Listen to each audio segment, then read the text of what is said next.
Call me Marty McFly because I have just been to the future, because I've been speaking to the future, Ian Garry, who is a hot young prospect on the European MMA circuit. He fights for Cage Warriors. I'm laughing because of the way I said hot. It makes it look like I think he looks hot, but when I said hot, I meant as in hot, as in he's a hot property in MMA. But he's a good-looking guy as well, to be fair to him. Look, the reason why I'm doing this intro, because I never usually do intros when I interview someone. I usually just upload the interview. The reason why I felt the need to do this is because I had a lot of technical difficulties, man.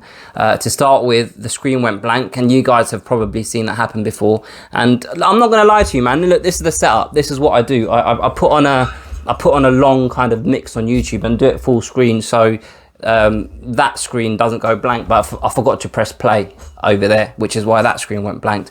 And then I lost connection to the Wi-Fi maybe 2 or 3 times during the conversation, which kind of spoiled the flow.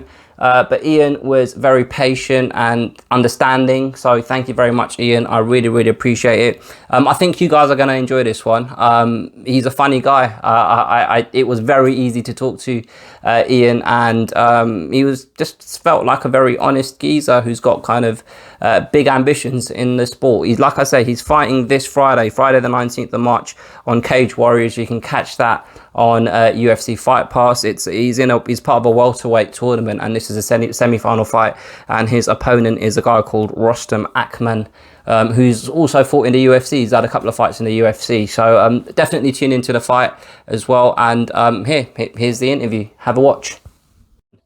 Hello and welcome to the Battle Camp. My name is Rahul J. Chand, and we're having another conversation today. First and foremost, Ian, you are the first active fighter that's ever appeared on this channel, so thank you very much. How you doing?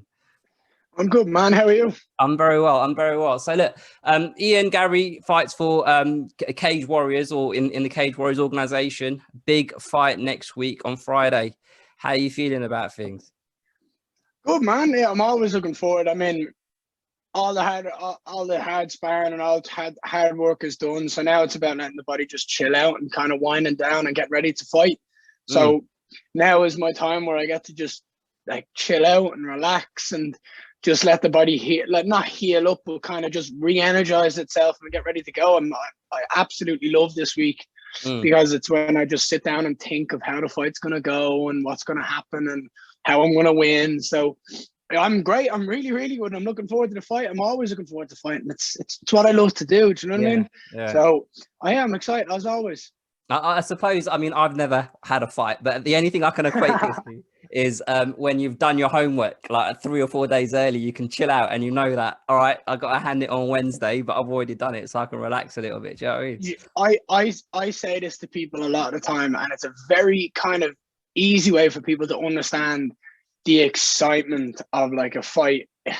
You know, when, like, obviously back when everything was normal, but you know, when like, you know, everyone's going out to this one place at this one nightclub, and you know, everyone is going such and such, and he'll be there and she'll be there, and everyone's going to be there, and you're buzzing for her, and you all meet up, you have a couple of pre-drinks, and then you go to the nightclub and you're having a good night. That excitement of getting ready to go out and dress up and have a few beers and have maybe all the girls have their wine and their drinks and get ready to go out. That's the buzz that I get. Getting ready to step into the cage and fight another man, except it's just violent. I love the violence. I love the whole experience of it. Just like a lot of my mates go, I can't wait to go on the piss on the weekend. I'm like, I can't wait to fight. That's the way I kind of explain it to people. But I suppose, like, so you're basically one of the lucky ones where your job, your career is something that you love. Do you know what I mean? Not like me working in IT 9 to 5.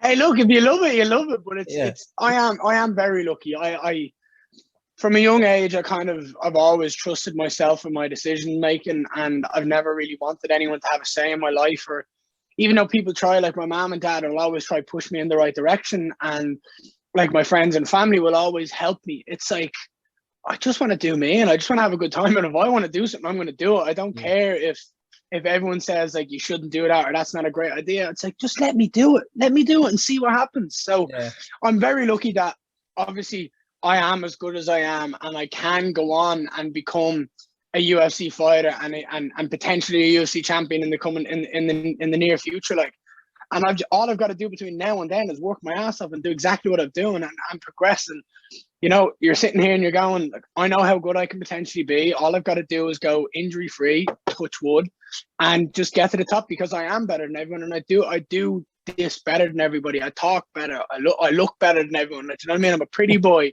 I don't get hit that much. So it's all about loving what you do. And if you can love what you do, they say you never work a day in your life. And I don't ever feel like I'm working a day in my life ever. So I'll take it and run with it. All right, so that's a good place to start, actually, because obviously, like I mentioned, you're fighting next week Friday. So I feel like this is a bit of a waste of time asking this question, but I feel it's a bit rude if I don't. So how was training camp? Don't you know what I mean? Go on. How was training camp? Go on. No, training camp was really good. I mean, I'm not one of these people that like literally push my body to the absolute limit. Like, I train very smart. I train very hard. But like, I listen to my body. If I'm tired, I don't push myself. I take the days off. I take my time, like, and I make sure, because like, the best ability is availability. So you can be as big and strong, as fast and as fit as you want. But if you're not there, if you aren't ready to show up, then you might as well not be there at all. So like, making sure your body is recovered and you've slept well and you're eating well and your training's going good and you're getting the right trainings in every day is very important. So it's something I take my time with, and I make sure I'm doing it right. So camp was brilliant. Obviously, COVID has had an effect, and we couldn't do everything, but everything we want to do with all the bodies we normally have. But we've dealt with what we've had, and I'm very lucky to still be in the position of where I can progress and grow and still train and still learn and do what I love. So I'm going to take it and run with it and be very happy. But training has been amazing, and I've progressed insane amounts. My knowledge has gone up again. My hard work, my dedication has gone up. Everything just seems to be getting better and better and better. And it's like this whole thing, oh, I'm bigger, stronger, faster than last time. It's like, I hate saying it, but it's like, I work my ass off to be better than my last fight. I do. I'm not saying I'm bigger, better, stronger, faster. I am, but it's only because I'm putting the hard work in, because I'm like, I have to be better than I was my last fight. That's all. So every fight camp gets a little bit better, a little bit more professional, a little bit more efficient, exactly like weight cut, exactly like my nutrition, everything. So I've been very, very happy, man, and I'm really excited for this fight to get to go in there and showcase my skill set. So the card itself is stacked. You know, we've got 2 title fights on the card. We've got the welterweight tournament, yes, that obviously you're part of the semi. You know, there's 2 semi-final fights and you're part of that. Your opponent, Artem, yeah, Rackman. I'm sorry if I'm messing his name up. But Rustam Akhman. That's Rustam Akhman. Sorry, my mistake. So look, he's that's all good. He's experienced. He's been in the UFC. He didn't have the best time of it in the UFC, but he's made the step up to the big leagues. He's fighting on this show on Friday. Would you say this is your toughest test? I mean, on paper, yes. But like, I don't really think of fights as a tough test. When I look at a fight, I think of a guy standing across the cage trying to beat me. That's all. I don't really think of them as a test. I just think, how do I beat this guy? What do I have to do to prove I'm better than him? Yeah, on paper, he absolutely is my toughest test. I mean, he was 6-0, signed for the UFC, and then had 2 decisions in the UFC, which unfortunately he was on the wrong end of, or the bad side of them. So he's proven he can be in there with the top guys in the world, or the highest like level of fighting in the world. And for me to go in here and do what I'm going to do against him, which is pick him apart and finish him whenever the finish up like rises, is perfect. So I'm just going to go in there and show how good I am, and show everybody what I've been saying for so long, that I am the best, that I am better than everybody, and I'll just have fun doing it the whole time, and I'll do it with a big smile on my face and chatting shit. Yeah. So yeah. So obviously, he's like you said, he won his first 6 fights, 5 by knockout and 1 by submission. So obviously he carries power. Mm-hmm. So how do you intend to deal with, I think, which is the biggest threat he's got, and that's his body hair? Because blimey, that guy. You're dead right. I pull if he gets close enough to me where that body hair is going to affect me, I am pulling the hair off his back. That's it. End of.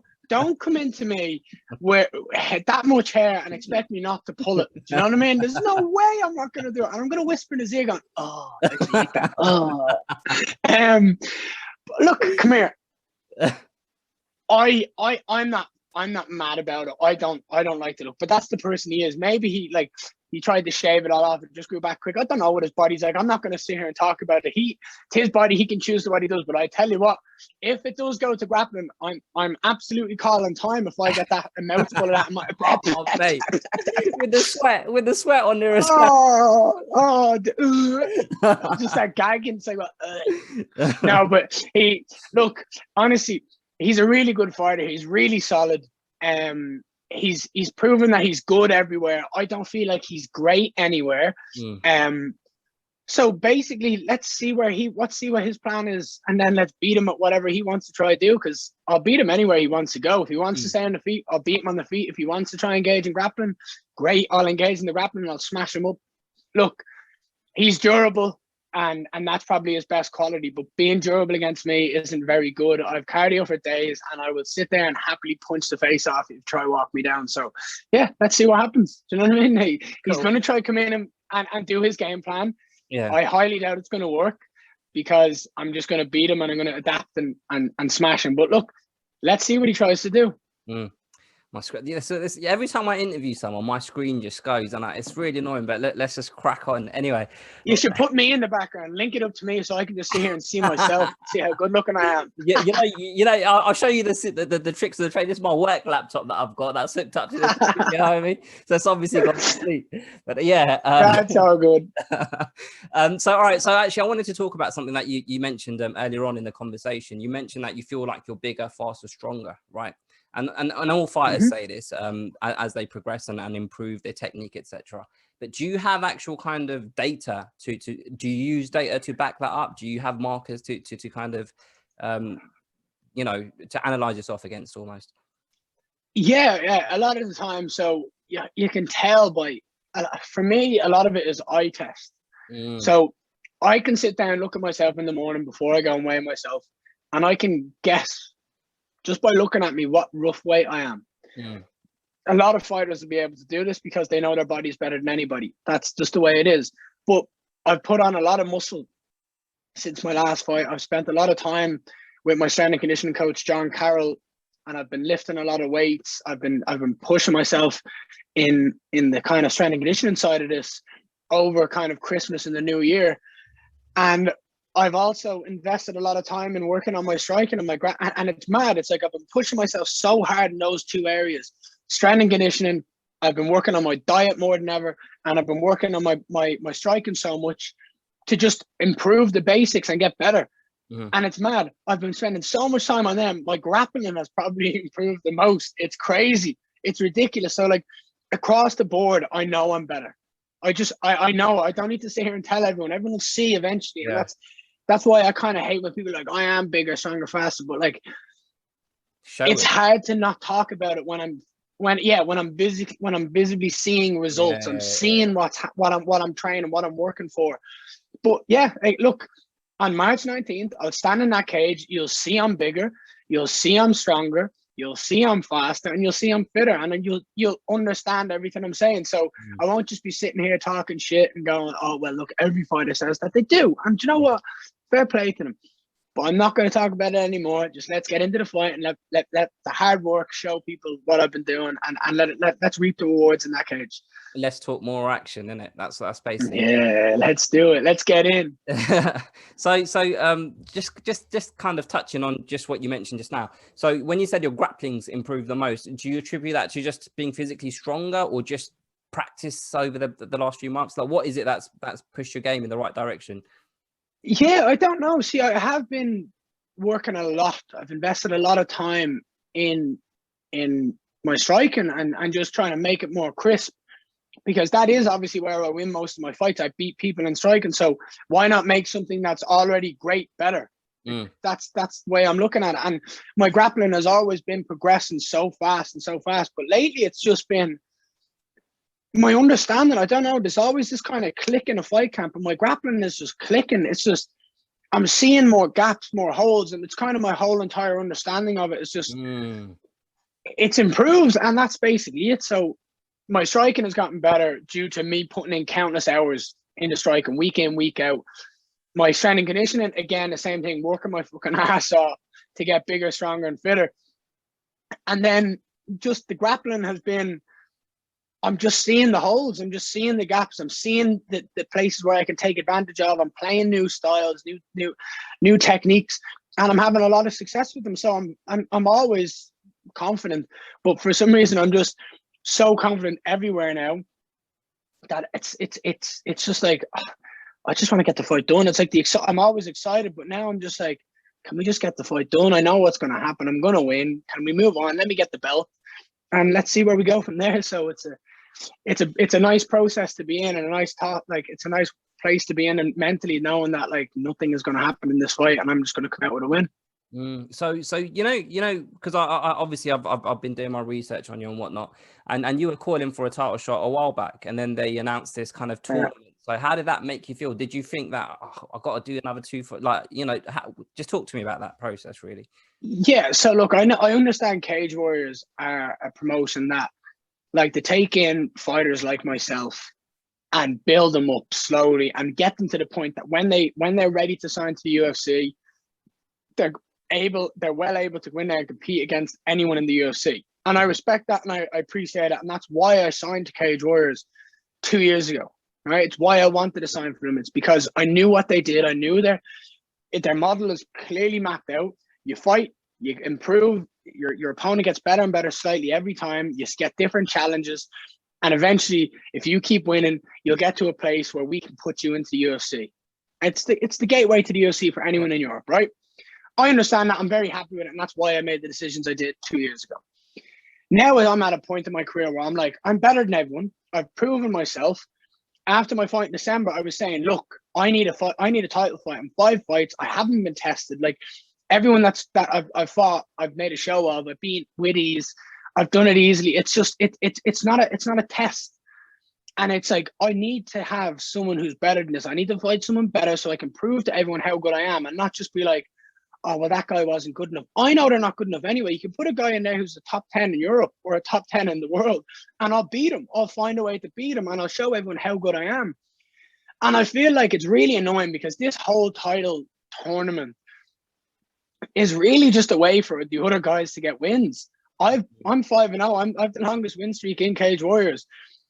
Jack Grant's lost 2 of his last 3. Marius Firminas has lost 2 of his last 3 or 2 of his last 4.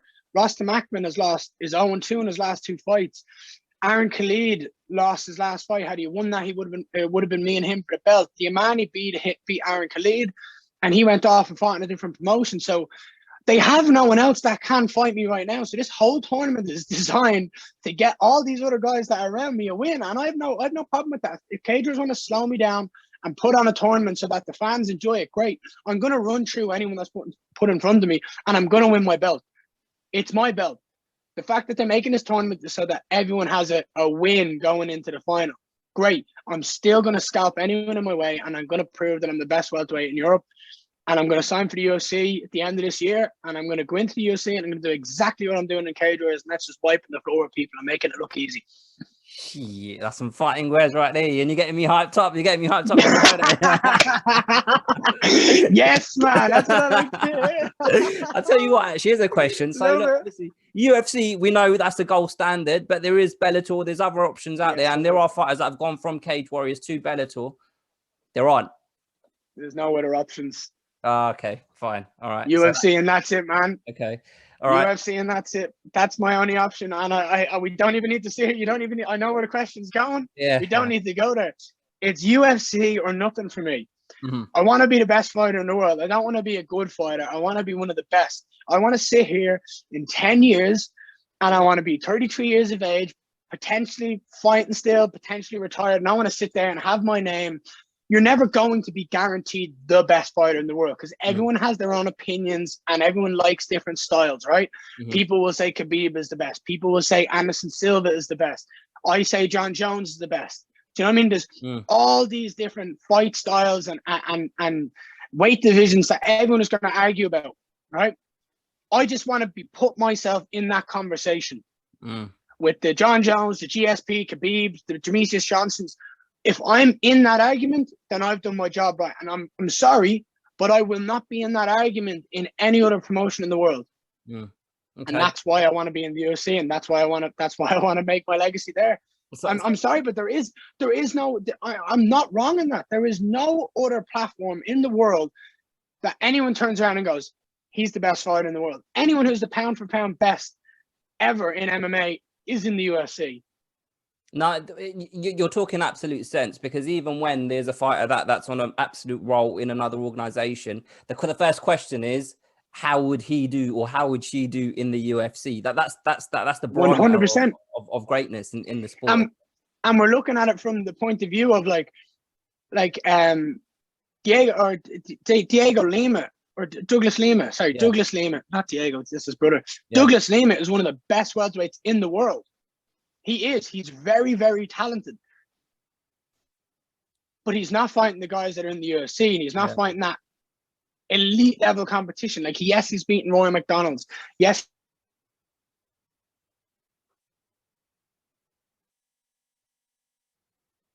Oh.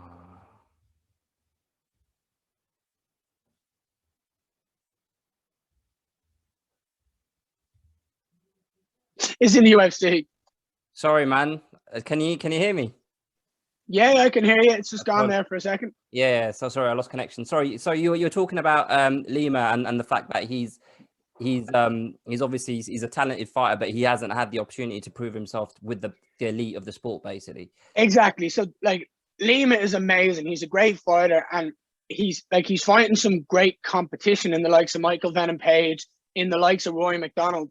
Mm-hmm. But he isn't fighting the best welterweights in the world, in a sense of like your Usmans, your Colby Covingtons, like your Woodleys, your Masvidals, your Gilbert Burns, your Leon Edwards. He's not fighting these guys to prove he is one of the best. And he's the perfect example. Do I think he can hang with those guys in the UFC? Yes. But is he going to be the best if he stays in Bellator? No. And that's just my opinion. If I want to be the best fighter in the world, I've got to be in the UFC and beat the best guys in the world. And all of them are in the UFC. Yep. So that's why it's the UFC or nothing for me. I want to be the best. And money isn't an issue. Like, money will come with success. The better I win, like the more I win. And the shows I put on when I'm winning are all going to bring you money and bring you like everything that comes along with the success. So I've just got to put my head down, work my ass off, and get to that point, man. Okay. All right. Now that I understand, and apologies for the technical difficulties. Don't worry about it. It's all good, man. It happens. So a question about yourself personally. So like I've watched, some of your fights and stuff, and you're very well rounded. So in terms of your journey with martial arts, where did you start? Kind of what was your kind of base, or have you always just been MMA from day one? When I was younger, when I was 10 or 11, I started boxing. I boxed for I think up until the age of 15. And then I left boxing, wanted to concentrate more on hurling and Gaelic, which are Irish sports that I loved, and all my friends played them. And I just wanted to get involved in the team sport more. Hated team sports because if we won and I played well, I was happy. If we lost and I played well, I was happy. If we like, it's like if I'm playing well, I'm happy. But if we lose and I play well, I'm still happy. It's not my fault. I'm not going to sit there with a load of people that are going to moan about losing. It's like, it's not my fault. Now, this is obviously the team. We all have to be a unit and stuff like that. And I just didn't like that. I like having the pressure all on me. I like being the one who's like carrying the weight of the world on my shoulders, in a sense of like realistically, no one else cares about my fighting as much as I do, right? So all the talk and all the pressure and all the hype, it's all on me. I'm the one who puts it out there. I'm the one who talks about it more than anyone. So I'm the one who wants to go out there and prove it more than anyone. And I like that it's on me. I don't want to share the pressure and the hype and everything with someone beside me. I like it all on me. And that's just the way I am. But then I joined the local judo club when I was doing my final year in school, while I was leading up towards my exams. And that was basically just so I could get out of studying and homework and all. I'd just be like, I've got to go train. And I ended up getting my judo black belt. And then I was like, right, let's start MMA. let's do this. So So was yeah, that the plan? Was that the plan all along, like MMA, like when you started doing judo, or was judo just to do judo? Does that make sense? honestly, I was one of those McGregor fanboys. Mm-hmm. When I was growing up as a kid, he was the shit, and everyone was talking about him in school. I still remember the days I'd walk in on a Monday after a fight night, and like you're coming in and everyone's talking about who the fuck is that guy? All these things from the press conferences and from the fights and like the post-fight interviews and everything. I remember the buzz walking into the lads and they just been like, oh, like just be like, did you watch that? And just be like, man, don't. I just remember, and that was kind of like the fuel Mm. that was like, I can do that. And then eventually when I finished school and I started college, I went to college and I was just like, this isn't for me. Do you know what? I'm gonna quit college and I'm gonna go pro in MMA. I'm gonna work my ass off and try follow my dreams. And here we are, a couple of years later, living the dream and doing exactly what I said I would. So I'm just gonna keep doing what I'm doing and until I can't anymore, which is hopefully when my body is a bit broke up from being 30, 34 years of age, in between that thing, having so many fights, made a legacy, made my money, and I can retire and go travel the world and play some golf and relax and see some sunny beaches. You got it all mapped out. Eh? You got it all mapped out. Hey, look, the path is there. I'm on it. I just got to Yeah. follow it. Well, you got to have a plan in it. Do you know what I mean? And then your plan seems Exactly, like a man. pretty good one. What can go wrong, eh, Ian? What can go wrong? So Nothing. yeah. Nothing. If I put my head down and I keep doing what I'm doing, nothing's going to go wrong. It's only going to go right. Yeah. That's the way you've got to look at it, man. So obviously, I just got a couple more questions, and I'm conscious of the time. So That's all right, don't we? firstly, with your kind of going from college and then and planning on going pro as an MMA fighter, it's a Yes, sir. difficult road. Like I mean, obviously I've never tried it, but I just imagine kind of working on the regional circuit and fighting in Cage Warriors is a big organization in It Europe. is.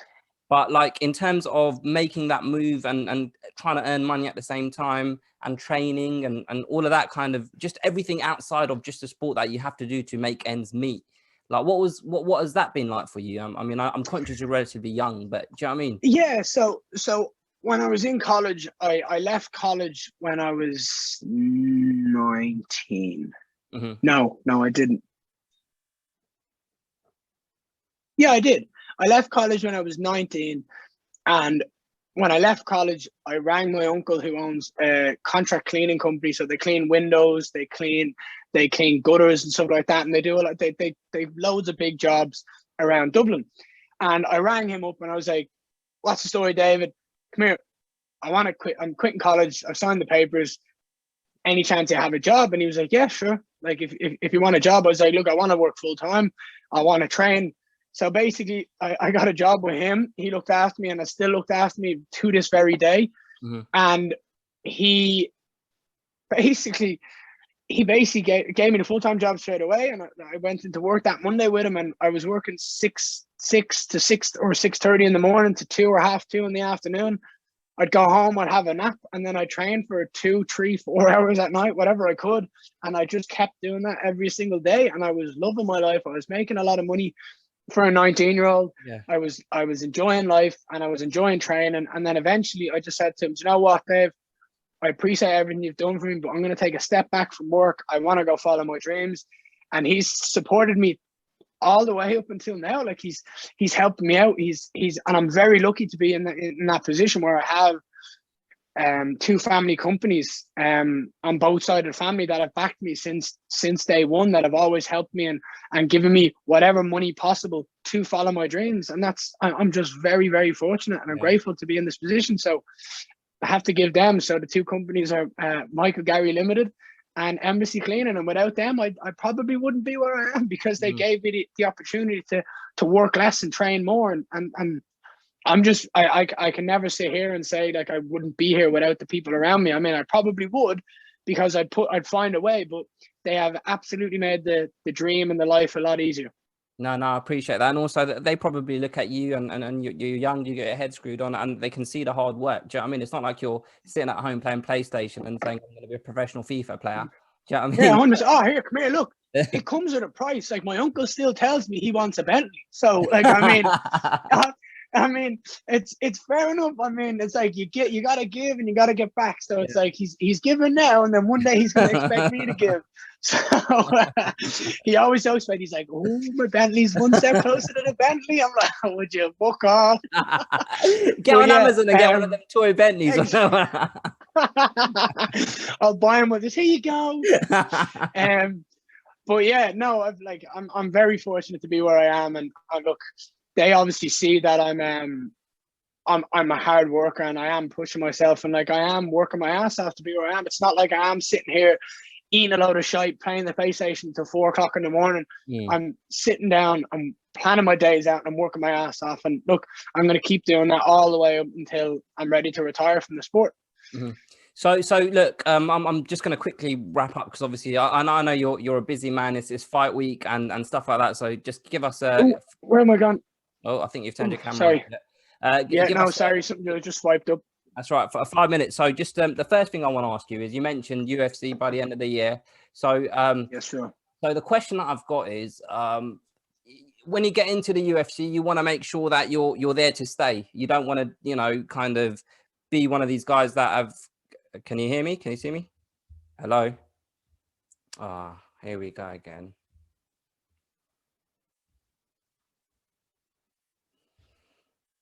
Can you hear me? Hello. Yeah, I can hear you now. Sorry, that just man. just cut out there. Yeah, no, it's all good. Don't worry about it, man. It's all good. Don't know why the Wi-Fi is a bit unstable today. So yeah, the question is, like, when you get into the UFC, you want to make sure you stay there. You don't want to 100%. You want to make sure you're entirely 100% ready, sort of thing. So I suppose the question is, yes, sir. Like, how do you know you're not rushing it? Do you know what I mean? Well, because right now I know I can beat probably 75% of the guys in the UFC right now. I know how good I am. I know how good I can be with a couple more years behind me of training. But when you're talking about getting to the UFC, I'm going to win this fight. I'm going to win the welterweight belt. I'm going to be 7-0. I'm going to be the biggest prospect in Europe. And then we'll see what the end of the year has. I'm hoping to win the belt by, say, June, July. I'll have 5 or 6 months left in the year to either defend my belt, fight for the middleweight belt, potentially seeing on how that division is.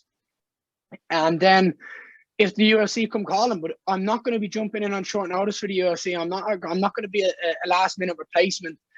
The UFC, if the UFC want to sign me, they come to me. They send me a contract and we sit down and we go, right, I'll fight in X many weeks. I don't care who it's against. Obviously, a nice name would be ideal. And I'll go in there and I'll prove exactly what I've been saying since day one in this sport, that I'm different, that I'm better than everyone, and that I just need to get into that cage and I'll prove it. And that's it. So, look, man, every time I get into that cage, I'm going to make a statement. I'm going to put on a performance that people are always talking about. I haven't disappointed yet, and it hasn't been anything but performances and statements. So you can always guarantee I'm going to bring it. And that's it. So the sooner I get into the UFC, the bigger the platform I'll be on, the bigger the stage, and just the more eyes and the more hype that will be behind me, because I'll be in there and I'll be doing exactly what I'm doing right now, but just on a higher level. All right. Well, I mean, I look forward to seeing that, and I have no doubt that is something that we're going to see in the near future. You fighting in the UFC. And speaking of the UFC, a big welterweight fight tonight. Let me get your thoughts on Edwards against Bilal Muhammad. Yeah, it's a brilliant fight. I mean, firstly, I want to give a massive shout out to my mate Darren Stewart, who's fighting tonight, and I wish him all the best. You train I'm really good friends with Darren Stewart. We do voice notes together. So Leila and Ali went to a podcast called Voice Notes. So me and Darren are like the chocolate and vanilla on that. We're like we're the real show on that. So Dr. Dre and Eminem, the Dr. Dre and Eminem of MMA. Yeah, that's it. But I love Darren a lot, and I wish him all the best tonight. So I'm going to be tuning in to watch him win. But yeah, there's a massive welterweight fight on tonight. Look, I rate Leon Edwards very highly. People talk about him not being entertaining, and like, because he hasn't got the best personality in the sport, like he's not interesting. The dude can fight, and he's very consistently good. So look, he's he's going to get in here. I've no doubt he'll get in and put on a performance that everyone will go, right, well, he's worthy of a title. So, yeah, I'd expect Leon to come out away with it. Not an easy win, but a comfortable win. Yeah. Where he will probably, it'll probably be a unanimous decision if he doesn't finish him. I really just think he's the highest level of welterweights in the world at the moment, and he's proven that. So yeah, I'm excited to sit down and watch it tonight. Good stuff. And how's your granddad? Good. So he's actually he's we've had to put it like, so the family have had to make the decision of putting him into a home because he got to the point of where he was getting frustrated, like when people are all trying, because obviously the whole family is trying to mind him and make sure that he's getting the best care possible. So we had people going to the house to care for him. I say we, I mean the family, but it's just easy to say me.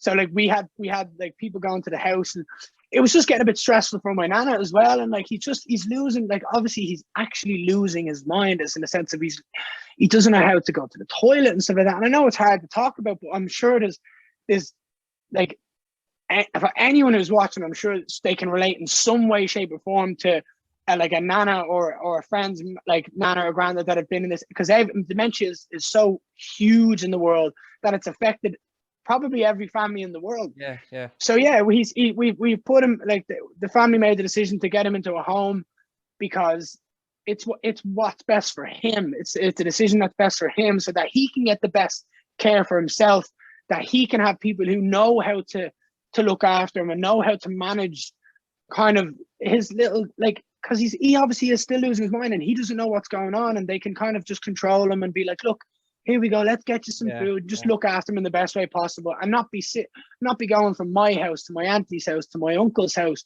and then seeing different people and just getting stressed. So it was obviously a hard decision for the family to do, but look, it was the right decision, and everyone's much happier now because they know he's safe. And at the end of the day, that's the most important thing, is that his safety and his care and his health is the main priority. So he's doing really well, man. Yeah. Good. I asked that question for two reasons, and just for people at home, obviously, the post that you did on social media a while back that went viral, where you were singing Imagine with him, and personally, my grandma's she touch wood, she doesn't suffer from kind of mental issues because she's very old, but it's just her body's kind of starting to betray her. So exactly, and stuff like that. So I kind of empathize with you on that one. It's difficult to see, but it is what it is, I suppose. It is, exactly. Look, I mean, it's something that does come like as the body gets older and it starts to kind of just get harder. And I mean, you see a lot of people when like suffer from dementia, like my granddad on my dad's side has Parkinson's. So like I've seen like the physical way it can affect your body, and I've seen the mental way it can affect your body. And look, it is what it is. That's life.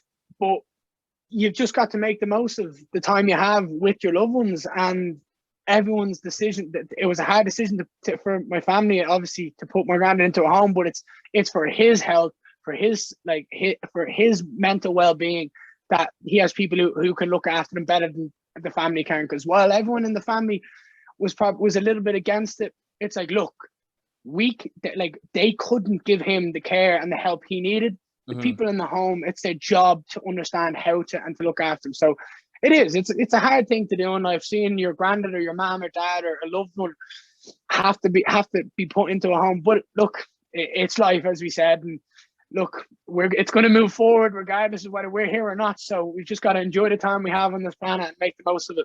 Exactly right. Okay, so what's the walkout music on Friday? Arctic Monkeys, Are You Mine? It's done. It's just it. I've walked out to it twice in a row now, and I don't know what it is. When I just hear the start of that, when I just hit it, boom, it gets the little goosebumps, and it's just like, right, I'm going out here and I'm putting on a show. I'm going out here and I'm being cool, calm, collected, and I'm finishing whoever is standing in front of me. So yeah, it just gets me going.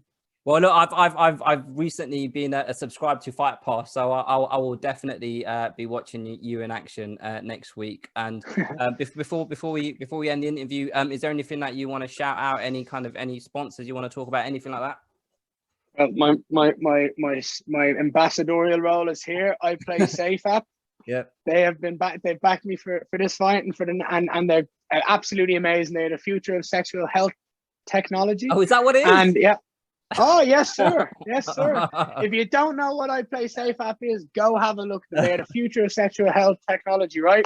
They're Right. going to be making sure that I am safe because I do play safe. Cool. And social media and all of that stuff. Just look up Ian Garry and you'll find me somehow, some way, some shape, or some form. You'll see me. Just look for the pretty face, right? Bloody hell, mate. That's creeping me out. Stop doing that.